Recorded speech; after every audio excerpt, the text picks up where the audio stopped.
우리 오마이TV 제작진 여러분들께서 야심작으로 준비를 했다고 합니다.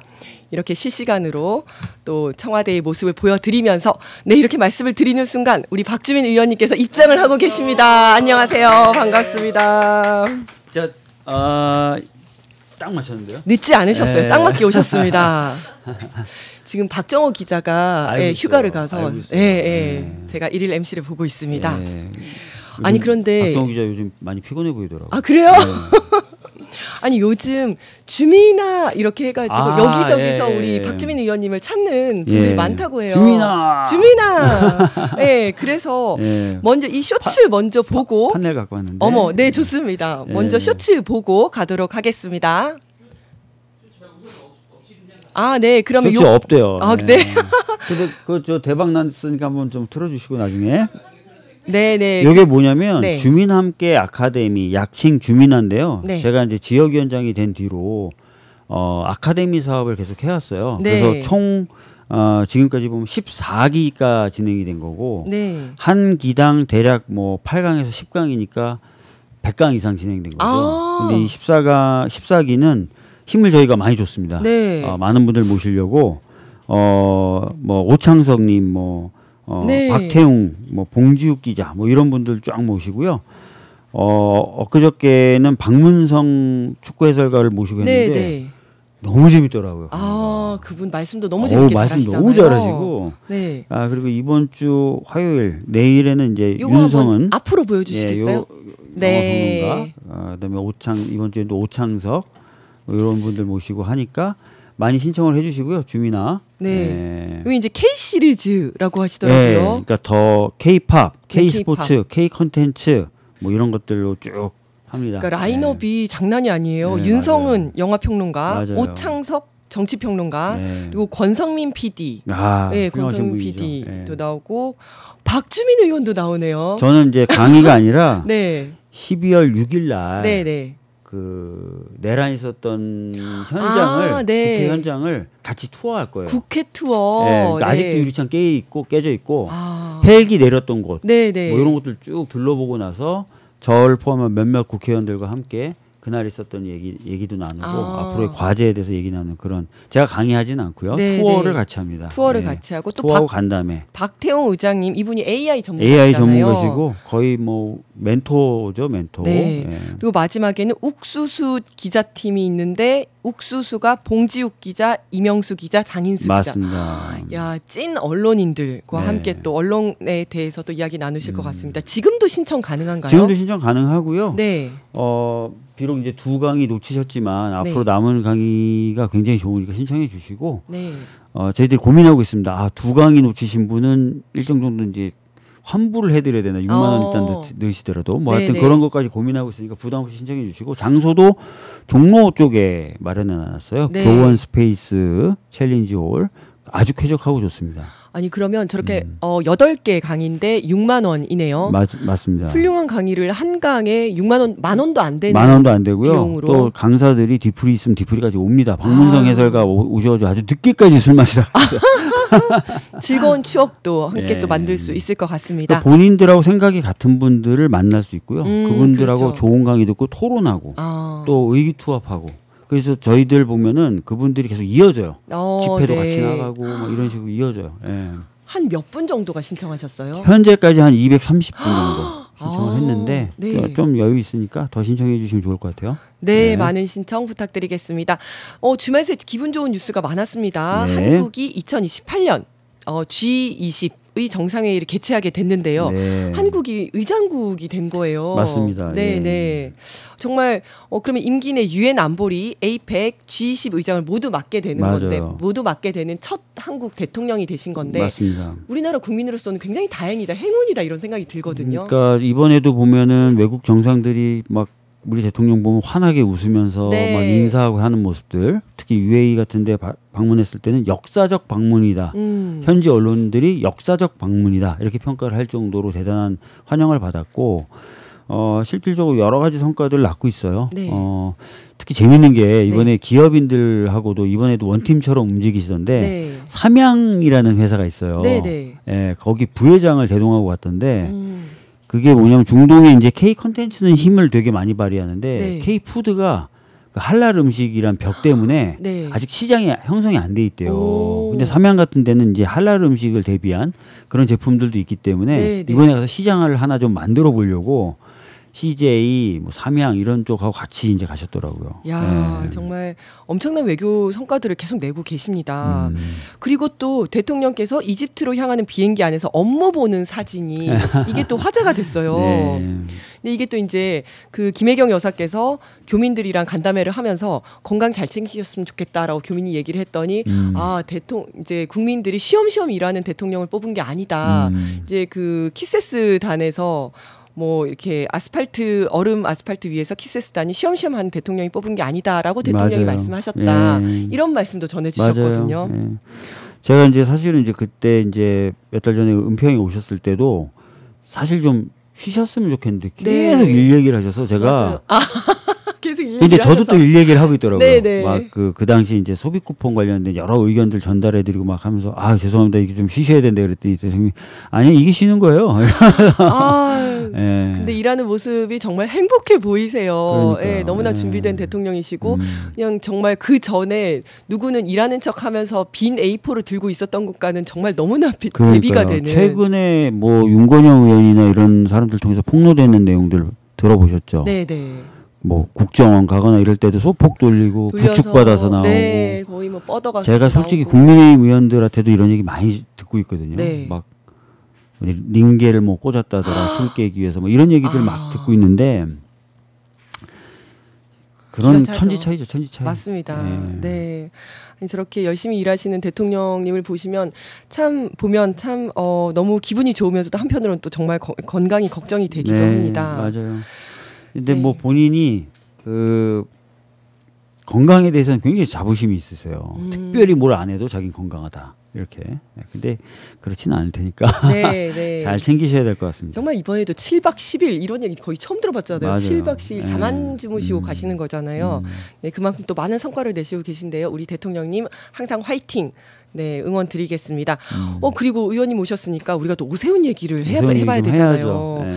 정말 이번에 한강버스 안전 관련해가지고 서울시에 면담을 요청을 하셨는데 무응답이었죠. 네. 그리고 또 지난주에 직접 서울시 의회까지 찾아갔는데 뒷문으로 갔다고요. 역주행해서 들어갔어요. 그러니까요. 네. 그 지난주 토요일 날 밤이었죠. 네네. 한강버스가 한강 위에서 멈추는 일이 있었습니다. 바닥에 걸려가지고 멈췄던 거죠. 근데 그 제보 영상을 아마 제가 제일 빨리 받았던 것 같아요. 그러셨구나. 보도가 전혀 안 나온 상황에서 그래서 제가 이제 전화를 드려가지고 확인해 봤더니 한강버스가 멈춰 있고 작은 보트로 승객을 나르고 있다. 네. 그래서 그 영상을 제가 인스타나 이런 데 올리면서 아무 일 없었으면 좋겠다라고 했고요. 다음 날 오전이 될 때까지도 특별하게 막 보도가 나오고 그러진 않았고 서울시에서도 간단한 경위서만 나왔던 상황이었어요. 오세훈의 입장도 없었고. 사실 굉장히 아찔한 순간이었거든요. 그렇습니다. 그래서 사실은 그 영상 제보를 받고 제가 이제 새서울준비특별위원장이니까 거기 텔레그램 방이 영상에 대해서 기자회견을 해야 되겠다. 네네. 그렇게 말씀을 드렸고 그래서 일요일 날 오전에 기자회견을 했어요. 네. 기자회견을 하면서 또 제보가 들어온 거예요. 네. 한강버스가 여전히 서 있다. 그때까지. 그래서 현장에 갔어요. 현장에 가서 또 현장에서 기자들하고 막 하면서 거듭 저희가 요구했던 게 뭐냐면 일단은 16번 정도의 사고가 있었고 그러니까요. 또 최근에 보도에 따르면 한 15번 정도 배 바닥에 뭐가 닿는 일이 발생했다는 거 아니에요? 맞아요. 그런 보고가 이미 있었죠. 맞습니다. 네. 특히 그 15번 그 배 바닥에 뭐가 닿는 일 중에 10번 정도가 대략 한 10번 정도가 11월 7일 이후에 발생한 일이에요. 거의 하루에 한 번씩 그렇죠. 그런 일이 발생했네요. 그러니까 저희들이 봤을 때는 이거는 안전에 문제가 있다라고 판단이 된 겁니다. 아마 모든 시민들이 그렇게 생각하실 거예요. 이거 무서워서 어떻게 탑니까 진짜. 그렇습니다. 그래서 안전은 제일 중요한 문제니 일단은 운항을 좀 중단해라. 지금까지 보면 뭐 사고 터지면 중단했다가 재개하고 중단했다 재개하고 그 사이에 찔끔찔끔 개선하고 그랬거든요. 그러니까 그러지 말고 전면적으로 중단하고 특히 서울시가 지금까지 보면 사고가 발생하면 투명하게 먼저 공개하는 게 아니라 어떤 경위든 알려지면 그제서야 인정합니다. 그렇죠. 그러니까 그런 너희 서울시의 입장을 봤으니 너희들만 안전점검하지 말고 그러니까 일단 운항 중단을 하고 서울시에다가 외부 전문가 뭐 시민 참여 필요하면 뭐 안전에 대한 중앙부처까지 참여한 그런 팀을 만들어서 투명하고 객관적으로 전면적으로 안전점검을 해라. 네. 중단한 상황에서. 그래서 미비점이 발생하면 미비점을 100% 커버해라. 그 다음에 운항을 재개해라. 제가 이제 그렇게 요구한 거예요. 그게 맞는 거죠. 이게 정말. 맞잖아요. 그럼요. 이건 정치적인 공세도 아니고 네. 모든 시민이 아마 원할 거예요. 누가 맞습니다. 불안한 네. 한강버스 타고 싶으시겠어요. 그래서 그런 요구를 했고 다음날 기자회견에서 또 그런 얘기를 했는데 네. 저 도무지 받아들이지 않아서 면담을 통해서라도 좀 의견을 전달하겠다고 했는데 전혀 이제 거기에 대한 반응이 없었고 그 상황에서 서울시 의회 앞으로 가서 한 번 더 그런 입장을 전달하는 기자회견을 한 거예요. 아니 그래서 근데 또 진짜 기가 막힌 게 그렇게 갔는데 오세훈 시장이 도망갔다는 거 아닙니까? 저기가 이제 평상시 시의회 들어갈 때 들어가는 문이거든요. 네네. 그래서 저희가 기자회견 마치고 시간이 되는 시의원님들 몇 분하고 피켓팅이라도 하자. 네네. 오세훈 시장 지나갈 때 볼 수 있게 또 뭐 가능하다면 면담도 하고 했는데 김병민 안 들어가는 거예요. 근데 김병민 네네. 부시장이 오더니만 인사를 하는 거예요. 그래서 네. 인사하면서 언제 만날 수 있냐 그랬더니 그냥 예 이렇게만 네네네. 하는데 그 사이에 저기 보시면 이제 일방통행로를 역주행해서 들어가서 네. 뒷문으로 그냥 들어가 버린 거죠. 시장이. 아니 그러면 부시장을 보내서 약간 미끼처럼 그렇죠. 던져가지고 부시장은 자기는 시장의 동선을 모른다 그랬는데 저 영상 보면 부시장이 급하게 뛰어가서 차에서 내리는 오 시장을 맞이하는 장면도 나옵니다. 동선을 모르면 그럴 리가 없죠. 다 알고 있으면서 타이밍과 동선을 모르면 그럴 수가 없죠. 그러니까 제가 참 답답하고 시장이나 된 사람이 저런 문제에 대해서 이렇게 회피하고 하는 그러니까요. 게 맞을지 정말 답답한 상황입니다. 예. 그러면 이제 부시장을 보내가지고 시선 끌기를 해서 저기다 잡아낸 저희들은 다음에 그런 의심을 갖고 있어요. 왜냐하면 충분히 부시장이 의심할 만하네요. 가고 나서 연락이 왔는데 들어갔다는 연락이 거야. 예, 온 거예요. 심지어 일방통행이라면서요, 저기가. 예. 그러니까 정말 도망간 거죠. 저기 이제 보면은 오 시장이 차로 들어오는 원래 길에 후문 출구에 저기에서 네. 일방통행로죠. 근데 그러네요. 지금 거슬러 올라가죠. 거슬러 올라가서 이제 내려서 들어가는 거예요. 그런데 진짜 마중 오고 시장이 있네요. 마중 나오고 있어. 동선을 모른다고 했다. 야, 정말 네. 본인도 좀 부끄러워해야 할 일인 것 같습니다. 근데 굳이 저럴 필요까지 없잖아요. 그러니까요. 본인이 당당하다면은 만나서 이야기 듣고 자기 의견이 있으면 얘기하고 그렇게 하면 되잖아요. 하여튼 그래서 면담은 지금 불발됐는데 저희가 뭐 면담에만 매달릴 수는 없어서 그렇죠. 행안부 장관을 제가 뵙고 행안부 차원에서의 점검이 잘 되길 원하면서 점검 때 점검해야 될 만한 사항들 정리된 자료들을 저희가 건네드렸고 행안부가 그래서 아마 오늘까지 아니면 내일까지 점검을 할 겁니다. 이 점검은 감사나 감찰은 아니고요. 점검을 해서 좀 미비점이 발견되면 이제 감사나 감찰로 나갈 수 넘어갈 수 있는 그 전 단계의 점검을 아마 오늘까지 하게 될 겁니다. 그러면 그 결과에 따라서 좀 더 조사가 필요하다면 감찰로 넘어갈 수 있고 감사나 감찰로 넘어갈 수 있는 거죠. 그때 문제가 있다라고 판단이 되면 이 운행을 중단시킬 수도 있는 건가요? 전 정말 중단이 돼야 될 것 같아요. 저도 계속 불안하고 심지어는 배가 멈췄던 토요일 날이 아닌 그 다음 날 일요일 날에도 운항을 중단시켰고 일부 구간만 운항을 시켰거든요. 근데 그 일부 운항을 하는데도 배터리 문제로 배가 출발을 하지 못해서 정말 가지가지하지 않습니까? 그러니까요. 그러니까 끊임없이 어떻게 보면 위험성이 발생되고 있고 위험한 상황이 연출되고 있는데 거기에 대해서 지금 전면적으로 검토하겠다 이런 얘기 안 하고 있습니다. 아니 정말 하인리 법칙이라는 게 있잖아요. 맞습니다. 하나의 큰 대형 사고가 있기 전에는 정말 29개의 크고 작은 사고들이 있고 맞습니다. 300개의 징후가 있다고 하는데 이 징후가 이렇게 많이 나오고 있는데도 맞아요. 이런 것들을 못 읽어내고 있다는 게 사실 우리가 읽어내고 있는데 밀어붙이는 거죠. 네. 왜냐하면은 자기가 이 사업을 중단시키거나 하게 될 경우에 자기는 정치적 타격을 심하게 입을 거라고 보고 있는 것 같아요. 그러니까 저는 답답한 게 대중교통이라고 하면서 시민의 안전이 담보되지 않아서 운항했다가 중단했다 이런 대중교통이 어디 있습니까? 진짜. 이건 시민을 실험용 몰모트로 보는 거예요. 맞아요. 그냥 계속 타. 문제 생기면 조금 개선하고 무슨 문제가 생길지 모르지만 계속 타. 그러니까 지금도 이렇게 얘기하고 있어요. 데이터 축적이 필요하다. 12달을 전부 운행하면서 이게 이제 계절별로 어떤지를 확인을 한 다음에 데이터를 축적해서 그 데이터를 토대로 해서 뭐 운행 시간이라든지 일정을 만들겠다라고 얘기를 하는데 이게 똥인지 된장인지 먹어봐야 합니까, 진짜. 맞아요. 이게 말이 안 되는 게 한강은 수심의 변화가 큰 강이에요. 특히 가을이나 겨울로 넘어가면 비가 적게 오면서 수심이 얕아집니다. 수심이 얕아지면서 운항하는 데 문제가 생길 수 있어요. 그래서 전문가들하고 우리 민주당 서울시 의원들이 스크류 방식으로 하지 마라. 스크류 방식이 뭐죠? 도는 거. 프로펠러가 돌아서 가는 걸로 하지 마라. 왜냐면 바닥에 닿을 수 있으니까. 네네. 제트 스트림 방식으로 해라. 물을 뿜어내서 가는 거예요. 그거는 좀 수심이 얕아도 운항이 가능하거든요. 네네. 자, 수심이 얕아진다. 가을 겨울이 되면 얼어붙는다. 이걸 모르는 서울 시민이 있습니까? 그러니까요. 이게 뭘 운항을 해봐야 수심이 얕아진다는 거 알아요? 이미 축적된 수많은 수심 데이터가 그렇죠. 있어요. 거기에 따라서 그런 조언을 했던 겁니다. 네. 제트 스트림 방식으로 해라. 근데 제트 스트림 방식으로 하면 늦어지거든. 배를 건조하는데. 그렇구나. 그래서 최대한 빨리 이거를 최대한 시작하려고. 빨리 그냥 스크류 방식으로 한 거죠. 그런데 예견 됐던 거예요, 이거는. 그러네요. 네. 아니 근데 왜 유람선으로 안 바꾸고 이걸 버스를 계속 유람선의 경우에 재정 지원이 어렵습니다. 그렇군요. 이건 대중교통이란 컨셉을 씌워야만 재정으로 지원하고 할 수 있어요. 그래서 계속 대중교통이라고 강변하는 겁니다. 아시겠지만 초기 지분 투자도 SH가 했고 무담보로 거의 800억 빌려줬어요. 이게 유람선이면 안 되는 겁니다, 사실상. 그러면 이렇게 돈을 지원을 할 수가 없는 거네요. 유람선에 지원할 수 없죠. 이거는 대중교통이니까 기후동행 카드하고 엮여가지고 사람들 더 이용하게 만들고 이런 것들을 하려고. 대중교통이다. 근데 출퇴근용도 안 되고.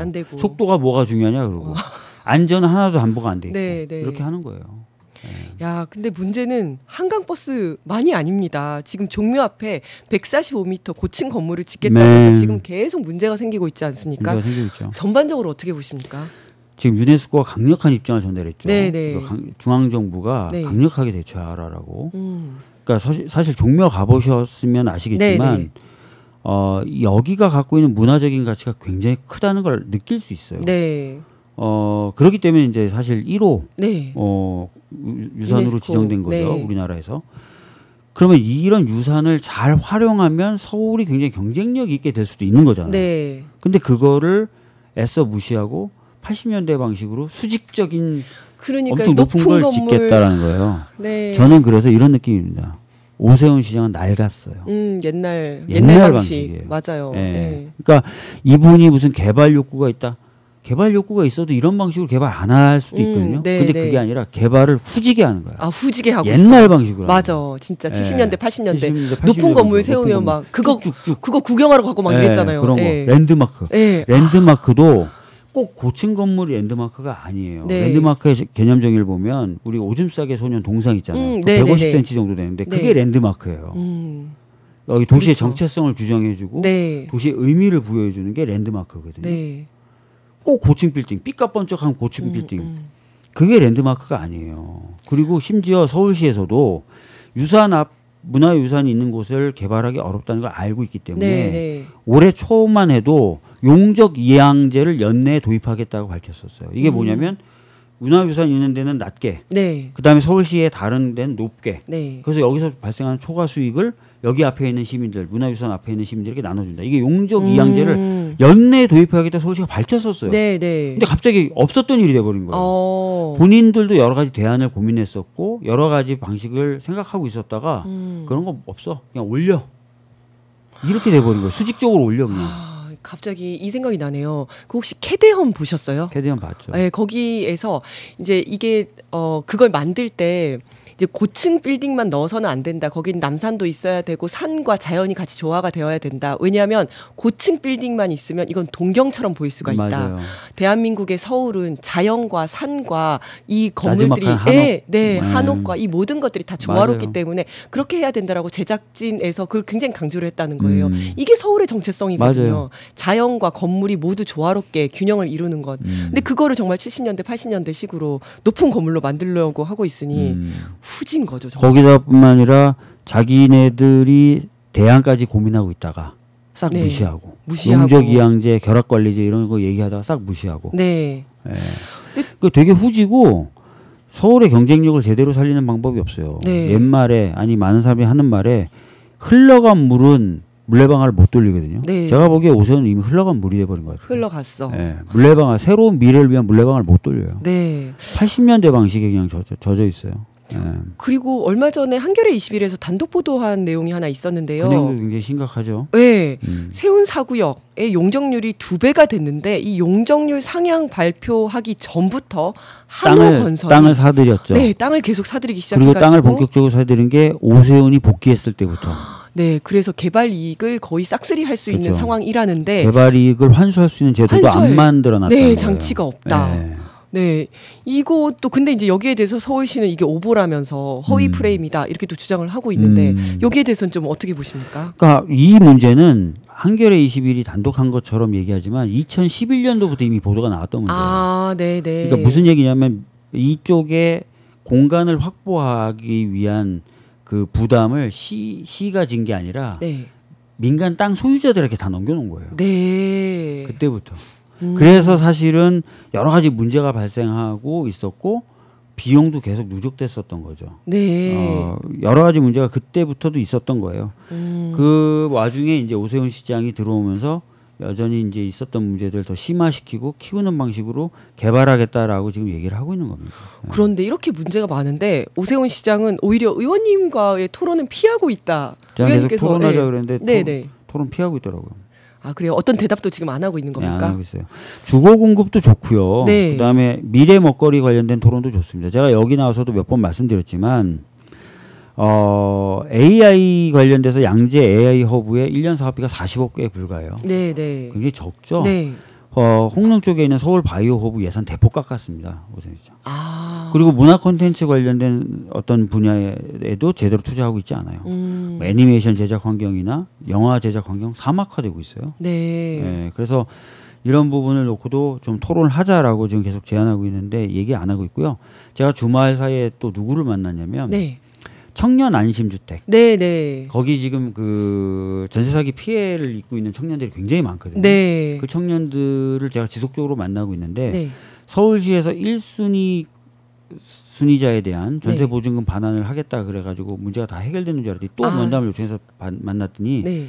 다양한 문제가 여전히 남아 있어요. 아, 그래요? 네. 그러니까 서울시에서 혹시 피해보지 않도록 선지급을 하겠다. 서울시에서 먼저 지급을 하겠다라고 이야기를 해서 일견 이거 괜찮은 것 같은데 뭔가 문제가 해결되는 기간이 굉장히 제한적이고 네. 여기서 계속 살고 싶은 분에게는 어떤 해결책도 안 되는 거예요.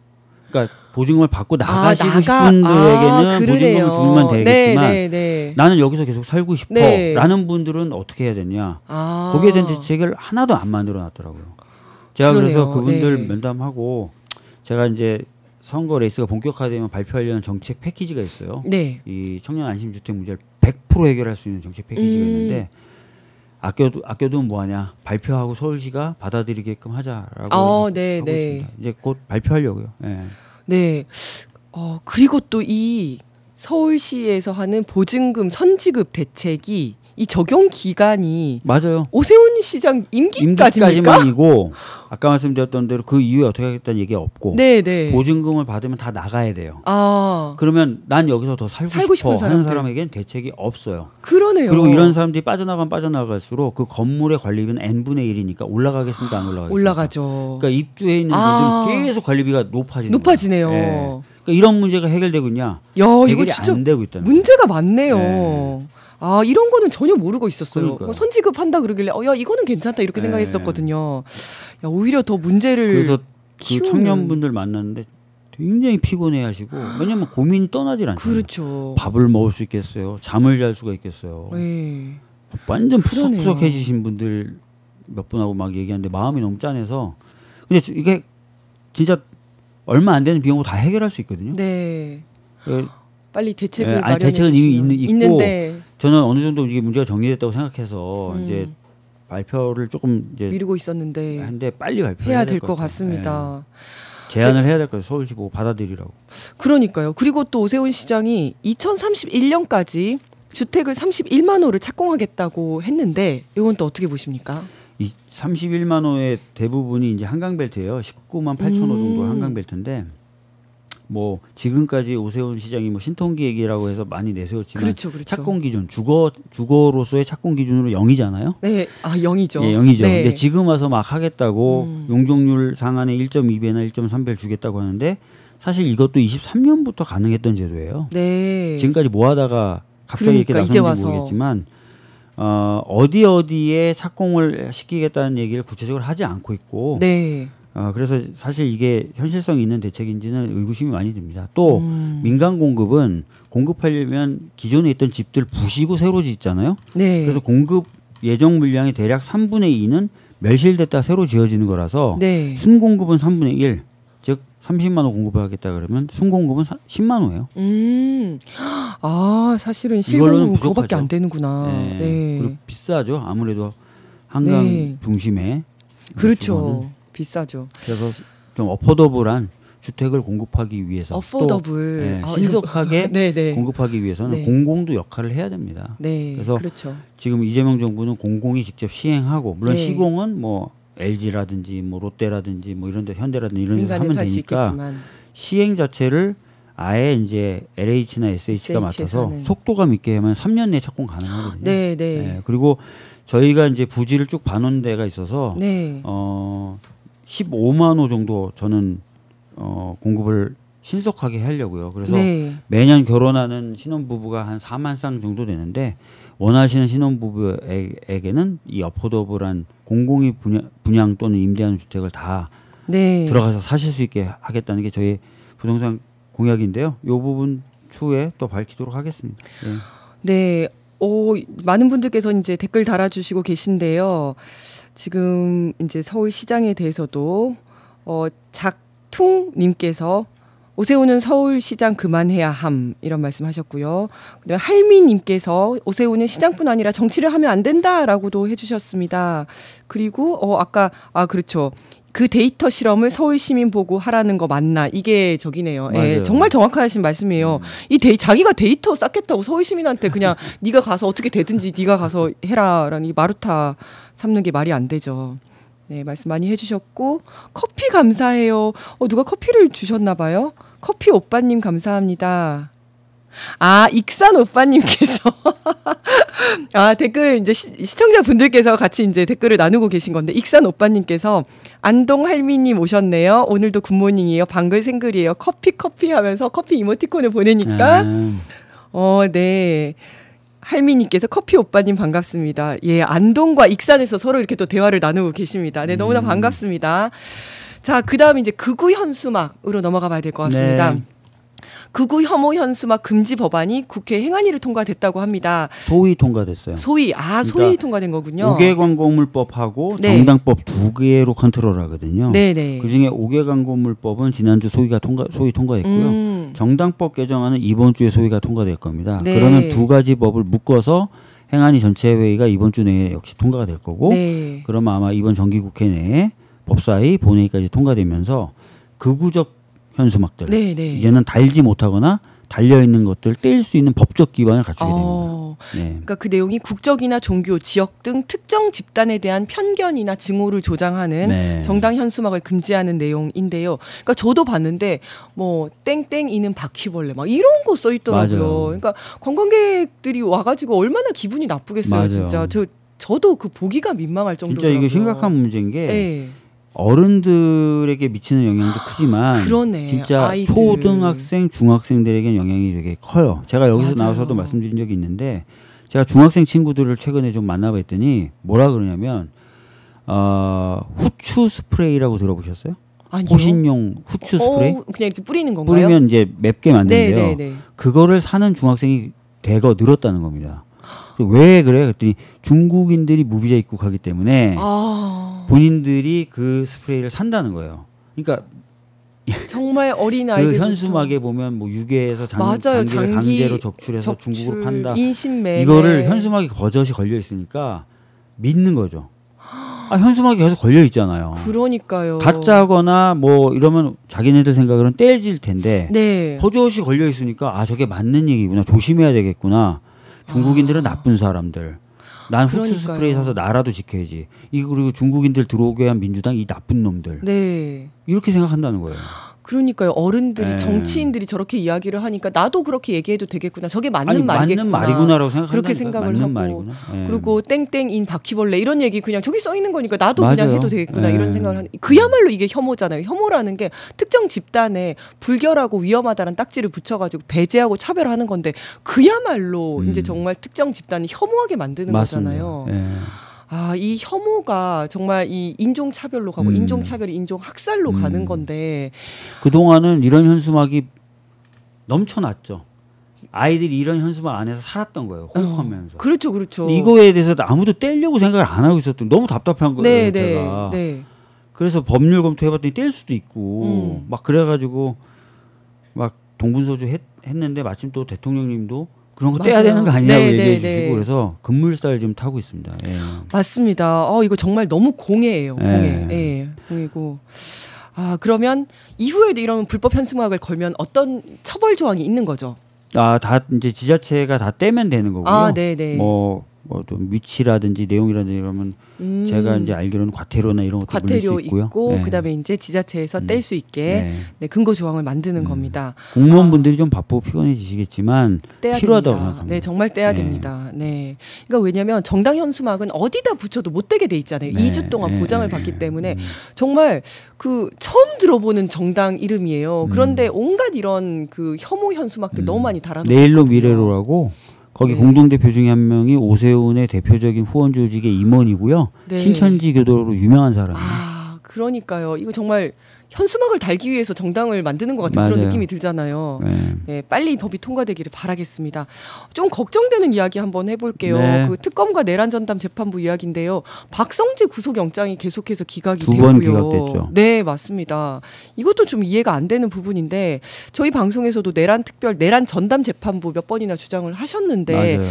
왜 이게 잘 진행이 안 되는 것 같아서. 글쎄요, 이게 이제 판단을 지도부에 위임해 놓은 상태인데 그 뒤로 사실은 논의가 좀 수면 아래로 내려갔던 부분이 있어요. 기억하시겠지만 영장들이 좀 나왔습니다. 내란 전담 재판부를 세게 얘기하니까 영장들이 좀 나왔어요. 쭉 나오다가 이게 이제 갑자기 논의가 사라지니까 다시 계속 기각 나왔거든요.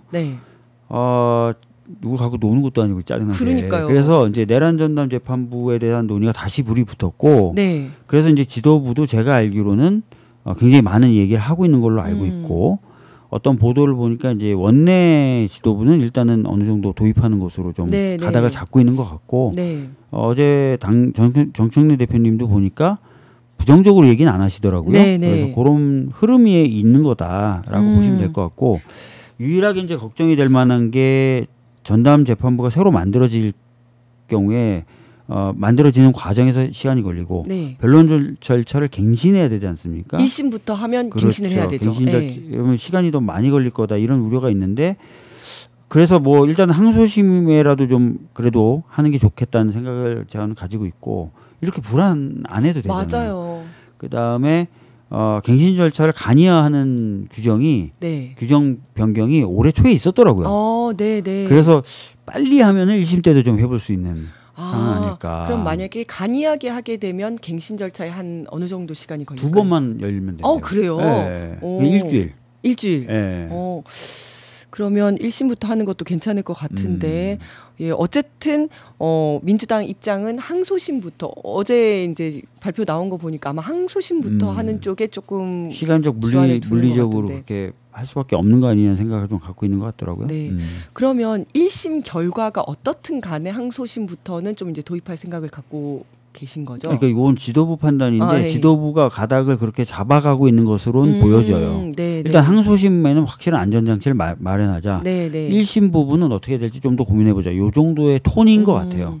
일단 1심에서 예를 들어 사형이 나오더라도 내란 전담 재판부는 나가는 거죠. 계속 가는 거죠. 저는 사실은 좀 필요하다고 봐요. 저도 그렇게 왜 봅니다. 그러냐면 사실 이게 친위 구테타예요. 친위 구테타는 대통령이란 자가 자신의 지위와 권력을 이용해서 각종 국가기관을 동원한 거거든요. 어느 국가기관이 어느 정도 오염되어 있을지 알 수가 없어요. 맞습니다.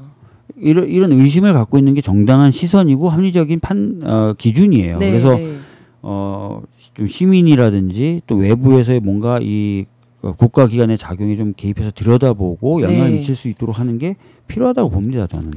그리고 근데 이제 항소심에서 내란 전담 재판부가 도입돼서 하더라도 대법원은 지금 대법원에서 대법원까지는 그게 좀 어려운 거죠. 대법원에. 그게 또 걱정입니다. 그리고 또 하나 여쭤보고 싶은 거는요. 이제 특검이 연장이 됐다고는 하지만 12월 달에 끝이 나지 않습니까? 맞아요. 1월까지 가는 특검도 있긴 있죠. 내란 특검은 아마 그럴 것 같고. 그러니까 어쨌든 이제 한계가 있어가지고 끝이 나게 되는데 저는 이것도 법을 재개정해서 좀 더 가야 되지 않나라는 생각을 하는데 왜냐하면 이제 이게 특검이 끝이 나면 그 다음 수사는 이제 국수본에서 하든지 국수본에서 하게 되죠. 네. 근데 국수본은 이제 영장 청구권이 없다 보니까 또 검사들의 손에 놀아나게 되지 않습니까? 이래서 이게 좀 걱정이 되더라고요. 그 혹시 이제 특검법을 다시 재개정을 할 계획이 있는지. 그래서 뭐 이 부분에 대해서는 현재 제가 알기로는 당내에서 얘기되고 있는 건 없는 것 같아요. 그러니까 이제 아마 필요성이나 이런 부분에 대해서는 시간이 다가오면 또 논의를 그때 하겠죠. 다시 또 네. 그러니까요. 내란과 관련해서도 아직 사법부가 얼마나 개입을 했는지도 안 나오고 있고 여기에 대해서는 전혀 수사도 지금 안 들어가고 있고 검사가 그 계엄에 얼마나 어떤 역할을 했는지도 지금 안 나오고 있지 않습니까? 사실 박성재가 뚫려야 맞습니다. 심우정으로 가고 그다음에 심우정으로 가야 그 밑에 있는 검사들이 어떻게 했는지를 밝힐 수 있는데 네. 지금 박성재가 불구속되면서 이제 그쪽에 대한 수사 동력이 좀 떨어진 것 같아요. 맞아요. 네. 굉장히 걱정스럽고요. 그리고 이제 김건희 특검 같은 경우에도 아직 수사 못한 부분들이 굉장히 많잖아요. 너무 많죠. 네. 그래서 16가지에 대해서 수사를 해야 되는데 지금 나온 게 건진도 그냥 뭐 보석 전달해주고 요 정도만 나왔지 원래는 국정에 얼마나 개입을 했는지가 더 나와야 되는데 이것도 안 나오고 있고 맞아요. 김건희가 이제 21대 22대 국회의원 선거에 개입을 한 것도 수사 대상 중에 들어가 있는데 그것도 지금 안 나오고 있더라고요. 맞아요. 그래서 요 부분 파도 끝이 없을 텐데. 맞습니다. 큰일이네요. 파도 끝이 없습니다. 이런 부분들도 조금 더 나오면 뭐 좋겠다. 그런 부분은 아마 이제 판단할 겁니다. 네. 그렇게 해서 또 이제 재개정을 하게 된다면 그 부분에 대해서도 좀 힘을 실어주시면 감사드리겠습니다. 자, 그리고 이재명 대통령께서 청와대로 다시 복귀를 준비 중이라는 기사가 있었는데요. 네. 국방부도 합참 청사도 다시 재배치가 되는데 용산의 옛 청사로 복귀하기 위해서 200억 대의 예산이 필요하다고 합니다. 네. 윤석열이 이 짓거리 안 했으면 돈을 이거 다 진짜 아낄 수 있었는데. 두 가지 문제를 제기하고 싶어요. 첫 번째, 용산으로 대통령실이 갑자기 이전되면서 경찰 출신이시잖아요. 네. 전 이태원 참사 발생 원인에 큰 영향을 미쳤다고 생각합니다. 맞습니다. 실제로 용산 경찰서에 있는 분들이 저를 찾아온 적이 있었어요. 네. 이게 대통령실이 갑자기 증원 없이 또는 설비나 시설 보강 없이 갑자기 오다 보니까 경찰서에서 갑자기 업무가 막 바뀌고 맞습니다. 또 업무가 너무 과중해지고 이러면서 제 앞에서 눈물을 흘리시면서 하셨던 얘기예요. 맞아요. 그날 대처를 제대로 못했던 것 같다. 이런 얘기를 하셨거든요. 그런데 그게 나중에 이제 감사 보고서에 담겨 있죠. 되게 나쁜 짓을 한 거예요. 이렇게 하는 게 어디 있습니까? 맞습니다. 거기 조금만 제가 보충 설명을 하자면 원래 이제 종로에 있지 않았습니까? 맞아요. 종로 관할이었어요. 종로 경찰서. 종로 경찰서는 70년 동안 청와대를 경비하고 경호를 하면서 기관의 역량과 인적 역량이 전 13만 경찰 중에 최고예요. 경비 역량이. 그런 사람들이 거기에 가서 경호하고 하면서 승진을 했거든요. 근데 용산 경찰서는 한 번도 그런 경호를 해본 적이 없는 사람들이에요. 갑자기 덜렁 대통령실이 오니까 아니 경호를 어떻게 해야 될지. 그다음에 여기에 대통령실 앞에서 집회하잖아요. 집회를 막기 위해서 기동대를 어디다가 배치를 해야 될지 아무것도 몰라서 굉장히 우왕좌왕을 했었어요. 그래서 원래 10월 달이 되면 용산 경찰서는 최고로 이제 주안점을 두는 게 할로윈 대책을 세우는 거거든요. 할로윈 대책은 세울 여력도 없었던 겁니다. 무조건 대통령실에 모든 이제 몰빵을 하느라고 그러느라고 정말 구멍이 난 거거든요. 경찰관들은 다 그 얘기했었어요. 이거의 첫 번째 원인은 정말 대통령실 이전이다. 근데 그때는 대통령이 눈을 시퍼렇게 뜨고 있으니까 그 말을 제대로 못했었죠, 사실은. 저한테 찾아오신 분은 아까도 말씀드렸지만 제 앞에서 막 울었어요. 너무 미안하고 죄송하다. 맞아요. 근데 본인들도 어쩔 수가 없었다. 심지어 이런 얘기까지 하셨어요. 사무실에 갑자기 이제 막 이렇게 그 대통령 경호 관련된 인물들이 많이 이제 오다 보니까 사무실에 앉아 있을 자리도 없더라는 거예요. 그 좁아 터진 사무실에. 원래 경호하는 곳이 아니었어요. 용산 경찰서는. 뭐 이거 업무가 뭐 어떻게 돌아가는지도 알 수가 없고 막 난리통이었다는 거예요. 참 진짜. 그러니까요. 두 번째는 아무리 우리가 우방이지만 미군이라는 다른 나라 군대 옆에 대통령실이 있는 게 말이 됩니까? 사실 그래서 보안 문제도 굉장히 그래서 컸잖아요. 사실 도청 얘기 나왔잖아요. 초기에 그 부정도 긍정도 못 하고. 맞아요. 이게 말이 돼요? 그러니까 말입니다. 그래서 이제 이 두 가지 문제에 있어서 어쩔 수 없이 회복해야 되기 때문에 다시 이제 청와대로 들어가는 건데. 용산으로 한번 가는 데서 돈 쓰고 다시 돌아가는 데 돈 쓰고. 정말 국가 예산이 아주 그냥 엄청나게 들고 있습니다. 국가 예산은 공짜 아니면 뭐 그렇게 생각하나 봐요. 막 갖다 써도 오세훈 봐요. 한강버스 2천억 가까운 돈. 그럼 자기 돈이면 그렇게 쓰겠냐고요. 서울링 막 1조 2천억 막 네. 감사해정은 700억 막 써. 노들섬 3,700억 막 써. 근데 정작 마을버스, 버스, 서부선 경전철 이런 거 돈 안 쓰고 AI, 바이오 이런 데 투자 안 해. 네. 오로지 오세훈. 아이고 그러니까요. 아니 근데 그 얘기 잠깐만요. 서울링은 어떻게 된 겁니까? 원래 마포에 하겠다고 했는데 마포에 하겠다는 거 다 반대했죠. 네, 송파 쪽으로 옮긴다고 해서 1조 2천억 든다는 건데 찬성하는 사람도 없고 아무도 없어요. 거의 사실은 스탑될 것 같아요. 아니 그러니까 이런 걸 세우겠다 그러면 사람들이 환영을 해야 되잖아요. 우리한테 세워주세요 해야 되는데 다 반대했어요. 뭐하는 짓이냐. 그러니까요. 그거 반대하러 집회 간다 그러고 막 다 그랬었거든요. 그리고 청와대 얘기를 조금 더 하면 청와대 이전 공사가 연내 완료가 목표라고 하는데 이르면 12월 둘째 주부터 시작될 것으로 보입니다. 근데 이제 청와대로 다시 돌아가는 대통령실 어떤 의미가 있다고 보십니까? 아까도 말씀드렸던 대로 최종적으로는 세종이나 이런 데로 가신다고 이미 대선 때 얘기하셨잖아요. 네. 그 전에 이제 안정적으로 그리고 보안이나 이런 부분에서도 괜찮게 네. 정상적인 업무를 하기 위한 지금도 영빈관에서 행사 계속 하거든요. 그렇죠. 뭐 하러 그래? 용산에 있다가 영빈관 갔다가 관저에 가서 주무시고 막. 맞습니다. 이게 도대체 뭐 하는 거냐고요. 그러니까 정상적이고 효율적으로 업무를 볼 수 있다. 이게 첫 번째다. 이렇게 생각하시면 될 것 같아요. 네. 자, 그리고 이제 서울시장 얘기를 아까부터 계속 했는데요. 서울시장 후보군에 오른 분들이 또 이제 열심히 활동을 하고 있습니다. 네, 우리 의원님께서는 의원님이 장점이 있다. 다른 분들에 비해서 장점이 있다면 어떤 건지. 네. 매번 와서 어필하실 기회를 줘서 너무 감사한데 제가 얼마 전에 이제 서울시 공무원들을 물론 계속 보고 있습니다. 왜냐하면 정책을 만들려면 기존에 있었던 일들에 대한 보고를 받고 그러니까. 그래서 좀 편하게 물어봤더니 서울시에 지금 가장 부족한 거는 상상력이다. 상상력. 넥스트 서울. 레벨업 서울에 대한 비전 제시를 위한 상상력. 네. 네. 행정은 굉장히 안정적으로 잘 돌아간다는 거예요. 근데 거기에 에너지를 불어넣고 어디로 가자. 넥스트 서울은 이거야. 레벨업 서울은 이거야. 라고 얘기해 주는 사람이 필요하다는 거예요. 공무원들이 그런 얘기를 그런 합니까? 얘기를 합니다. 수년째 정체되어 있다는 느낌을 갖고 있다. 사실 그래서 젊고 상상력이 있는 바로 그런 부분 또 중앙정부와 그런 것들을 호흡을 잘 맞춰서 발현시킬 수 있는 사람 저라고 생각을 하고요. 이미 오세훈 시장은 아까도 말씀드렸지만 흘러간 물입니다. 흘러간 물은 더 이상 물레바퀴를 돌리지 못한다. 해봤자 80년대식 개발이죠. 알겠습니다. 자, 흘러간 물 오세훈은 흘러간 대로 그냥 두자. 그냥 가셔라. 수고하셨습니다. 멀리 안 나간다. 서울에서 좀 멀리 떨어져라. 제발. 좋습니다. 그리고 이번 주 수요일에 국회에서 특별한 상영회가 있다라는 얘기를 들었는데요. 또 홍보를 좀 해달라고 해가지고. 아마 이제 여러 가지 영화나 다큐멘터리가 12월 3일 즈음에 개봉될 거예요. 그중에 이제 그렇죠. 하나가 대한민국은 국민이 합니다라는 저 다큐멘터리인데 12월 3일 날 있었던 일뿐만 아니라 쭉 전체적으로 이제 조망할 수 있는 그런 내용이고요. 이번 주 수요일 날 오후 6시 30분에 국회의원회관 대회의실에서 상영하니까요. 많은 분들 오셔가지고 영화도 보시고 그 당시 어떤 일에 대해서 토론도 하시고 하시면 좋을 것 같습니다. 영화인가요?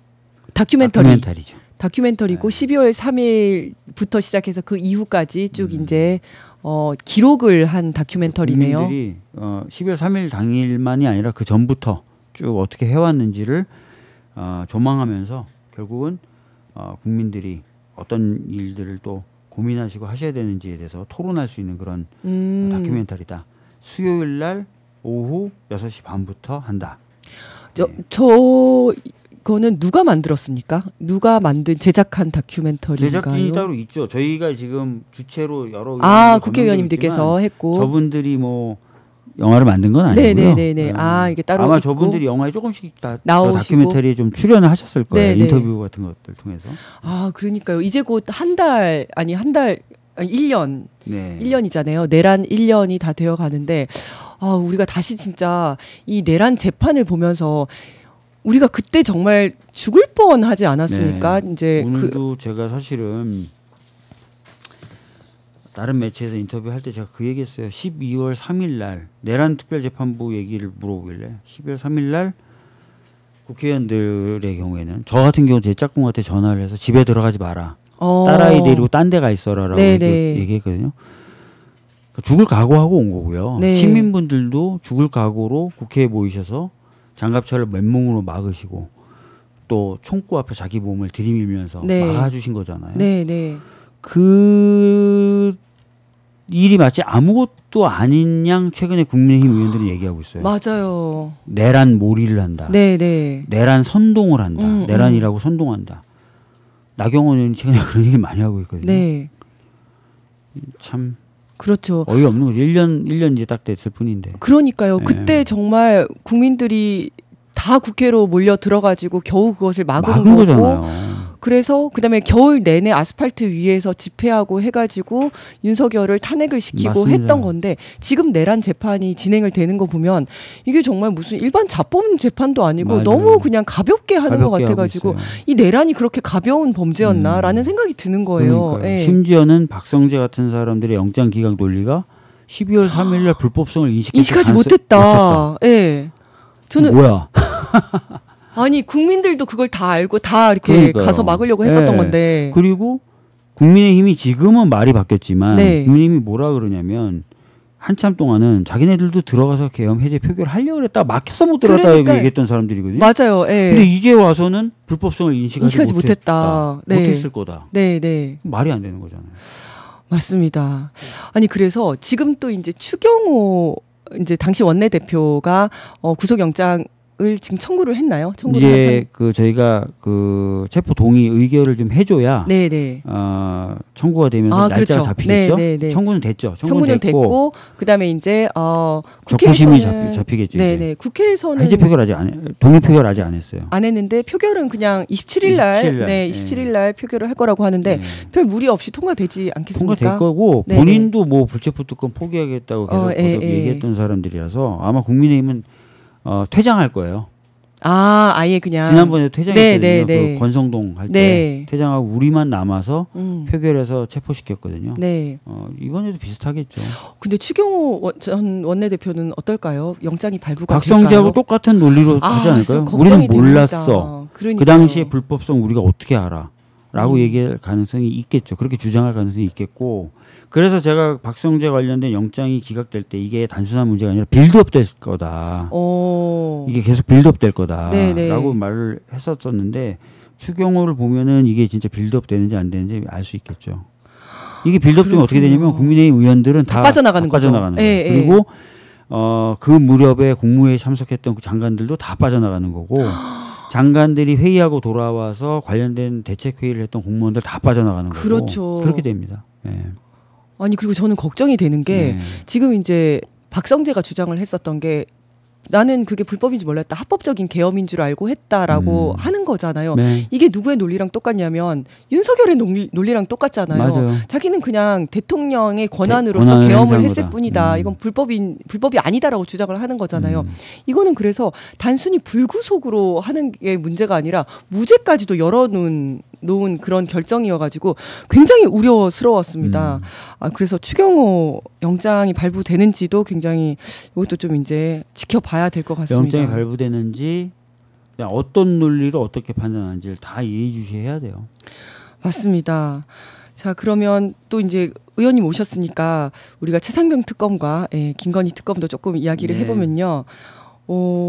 최상병 특검은 지금 해병 특검 12명이 기소해가지고 거의 마무리 수순에 들어갔습니다. 근데 여기는 또 다 영장이 또 다 기각이 됐잖아요. 그러니까 그때 그 한참 내란 전담 재판부를 저희가 거론할 때 영장이 나오다가 그러니까요. 그 뒤로는 조금 조용해지니까 김건희 관련돼서는 김건희 오빠 기각이 됐죠. 그다음에 내란에 대해서는 박성재 한덕수 다 기각이 됐고 최혜병 특검 5명 다 기각됐죠. 거의 한 10명 기각됐어요, 지금. 아니 그런데 또 좀 걱정되는 게 1월 달이 되면 윤석열이 석방되는 거 아닙니까? 1월 18일인가요? 그때까지가 구속 기한이잖아요. 맞아요. 그럼 그 이후로는 석방이 되는데 이것도 우리가 석방되는 걸 그대로 보고 있을 수가 없지 않습니까? 원래는 직위원재판부는 12월 마무리를 하겠다고 했습니다. 갑자기 1월로 넘겼거든요. 그렇죠. 자칫 잘못하면 진짜 불구속 상태에서 재판하면서 자기는 판결 안 하고 2월에 인사이동 있잖아요. 아 그래요? 도망가려고 하는 건가? 도망가는 거 아닌가 이런 걱정이 드는 거죠. 야 그런 것까지도 걱정이 되네요 진짜. 그러면 윤석열이 1월 18일 날 석방이 되면 만약에 석방이 된다면 석방을 안 시키고 계속 구속 상태에서 수사를 하려면 어떤 방법들이 있어요? 다른 범죄 혐의로 이제 구속을 또 해야 되는 거죠. 또 청구해야죠. 아 그러면 일반 이적죄로 지금 기소가 됐으니까 그거 가지고 이제 재판부에서 구속을 직권으로 구속을 하거나 하는 방법이 있죠. 지금 이제 최상병 특검은 저는 그래서 네. 윤석열도 그걸 염두에 두고 있는 것 같아요. 두 가지 측면에서. 하나는 김건희가 보석 청구했잖아요. 네네. 그러면 김건희에 대한 보석이 받아들여지려면 부부가 다 재판에 임하는 모습을 보여줘야 될 거 아니에요. 그렇죠. 예. 그렇잖아요. 김건희 나는 계속 임하다가 지금 몸이 안 좋아서 빠질 거야. 네. 우리 남편 봐봐. 재판에 성실하게 임하고 있지. 그러니까 난 좀 빼줘. 이게 네. 하나 논리가 필요할 거고. 두 번째 요즘에 재판에 계속 성실히 임하는 게 1월 18일 날 나가려면 아 그렇구나. 그러네. 나 그동안 처음엔 안 나왔지만 나 이렇게 열심히 나오고 있다. 최근에 열심히 나가고 있잖아. 예, 맞아요. 딴 데 증인으로 나가라고 그러던 내가 나가고 있어. 이런 논리를 지금 쌓아나가고 있는 거 아닌가 싶어요. 그러네요. 1월 18일 날 나갈 생각에 지금 이제 빌드업 하고 있는 거네요. 네. 열심히 나가고 이렇게 열심히 하는 모습을 보이겠다. 아 이러고 있는데 지금 절대로 석방하는 모습을 보여서는 안 되지 않겠습니까? 맞습니다. 예, 대혼란이 올 거예요. 그렇죠. 물론 석방하는 거를 국힘도 바라지는 않을 거라고 봐요. 저는 나가가지고 삑삑 이상한 소리 하면서 뭐 윤어게인 하고 이러면 국힘에 무슨 도움이 되겠습니까? 모두도 아무도 원하지 않는다. 네.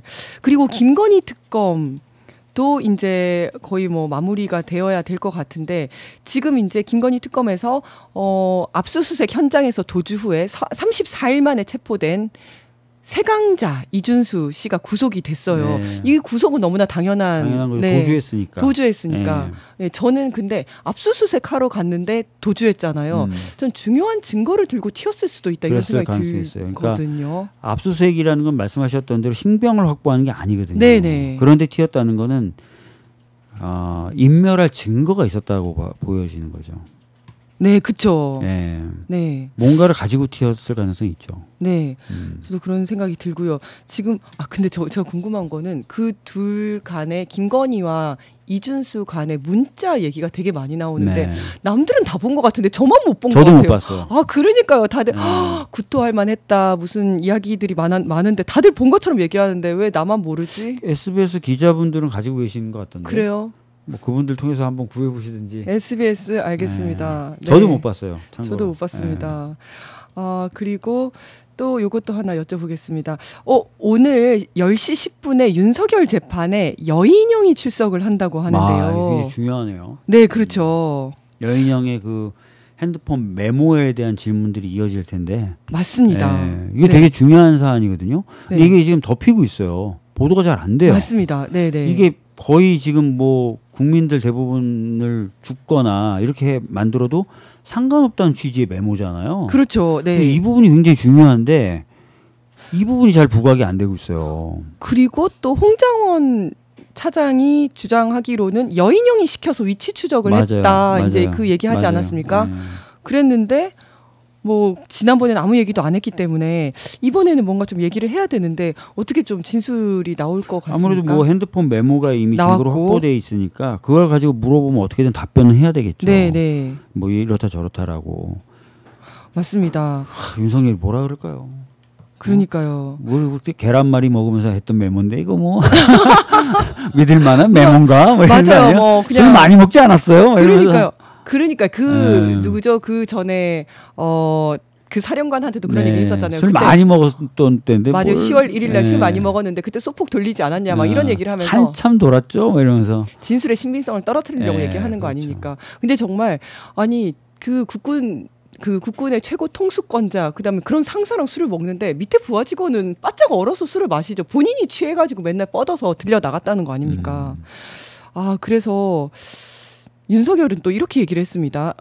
지난번 윤석열 재판에서 홍정원 전 국정원 1차장이 여인영 전 사령관이 자신에게 방첩사에서 체포 명단 갖고 있는데 지원을 요청했다, 위치 추적을 요청했다라고 하니까 윤석열이 위치 추적은 영장 없이는 안 되는데 여인형은 뭘 모르는 애다. 이렇게 계속 얘기를 했다고 합니다. 그래서 지금 전략이 이제 일단 본인이 석방되기 위해서 열심히 나오기는 하는데 열심히 나와서 이런 주요 증인들의 증언에 대해서 신빙성을 떨어뜨리는 맞아요. 이야기들 걔는 뭘 모르는 애다. 걔는 술이 취했다. 막 계속 이제 이런 식으로 이야기를 하고 있어요. 근데 변호사셨잖아요. 네. 변호사께서 보실 때 이런 전략이 어떻게 윤석열에게 좀 유리하다고 보십니까? 아니 일단은 빼도 박도 못하는 여러 가지 메모라든지 이런 게 지금 드러나고 있는 상황이잖아요. 네. 그리고 오히려 이제 반박을 당하잖아요. 네네. 그날 있었던 얘기 잘 기억 못하시나 본데 이렇습니다. 맞아요. 작심하고 말씀드릴까요? 네네. 한동훈 뭐 머리에 데리고 잡아오라고 하면 머리에 총을 쏴버리겠다고 했습니다. 뭐 이런 얘기까지 오히려 막 역으로 나오고 있어요. 네네. 그래서 저는 뭐 전혀 도움이 안 되는 것 같고 네. 뭐 제가 봤을 때는 뭐 할 수 있는 게 그거밖에 없으니까 그렇게 하는 것 같아요. 예. 그리고 지금 윤석열도 그렇고 김건희도 그렇고 변호인들이 컨트롤할 수 있는 상황이 아닌 것 같다는 맞아요. 생각도 좀 들더라고요. 그렇겠죠, 뭐. 네. 본인이 다 지휘하듯이 하면서 내가 다 아는데라고 아는데. 하면서 그렇게 하는 것 같습니다. 네, 어쨌든 오늘 여인형 재판도 좀 지켜봐야 될 것 같습니다. 네, 자 그리고 오늘 이제 마지막으로 하시고 싶은 말씀 있으시면 하고 이제 3분밖에 남지 않았어요. 네, 아니 근데 뭐 그러면 얼마나 더 진행을 하시는 거예요? 박정우 기자 언제 돌아와요? 돌아오지 말라고 그러세요. 저도 이 자리가 너무나 편안하고 제 자리인 것 같은 느낌이 좀 들거든요. 네. 이번 주 한 주 아마 휴가를 하고 그래요? 다음 주에는 돌아올 것 같고요. 저는 오늘하고 수목금 이렇게 할 것 같습니다. 내일은 또 다른 분이 나오실 것 같고요. 자 그러면 진짜 어떻게 보면은 내란이 이제 1년 된 거예요. 네. 근데 마치 이게 아무 일도 없었던 것처럼 대하는 사람들에게 정말 극도로 제가 분노를 느끼고요. 네. 아까 말씀드렸던 것처럼 시민과 또 뭐 저희 같은 사람들조차도 목숨을 그럼요. 걸었던 상황이었다. 이거를 뭐 장난삼아 재미삼아 또는 자기의 죄책을 덮기 위해서 없는 것처럼 얘기하는 사람들은 정말 문제가 있다는 생각을 가지고 있고요. 네. 이 상황이 확실하게 종식되고 재발 방지가 되는 것이 매우 중요하다. 네. 그리고 내란 특별재판부는 제가 전에도 여기서 말씀드린 적이 있지만 배당 절차에 대해서 새로운 트랙을 입법적으로 만드는 것에 불과하기 때문에 본인들도 무작위 배당 말고 다른 방법 쓰잖아요. 맞아요. 법원도. 그랬다면서요. 네. 지금 지기현 재판부도 무작위 배당이 아니라 지정해서 배당했다라는 이야기가 나오고 있는데 아직 여기에 대해서는 정확한 결과가 나온 건 아니죠. 배당 시스템이 여러 가지였던 거예요. 무작위 배당도 있지만 자기네들이 지정해서 배당하는 것도 있고 하고. 배당 시스템을 그래서 하나 외부 참가자까지 해서 만든 것에 불과한데 뭐 이게 그러네요. 난리치는 거예요. 위헌적이지도 않고 자기네들이 했던 것들의 조금 다른 버전에 불과하다. 그래서 좀 확실하게 내란 종식, 재발 방지를 위한 내란 책임자들 처벌을 위해서 내란 특별재판부는 충분히 검토될 만하고 빨리 도입될 필요가 있다라는 말씀을 다시 한번 강조드립니다. 네. 알겠습니다. 의원님 오늘도 나와주셔서 감사합니다. 네. 다음 주에 또 뵙겠습니다. 네. 네 감사합니다.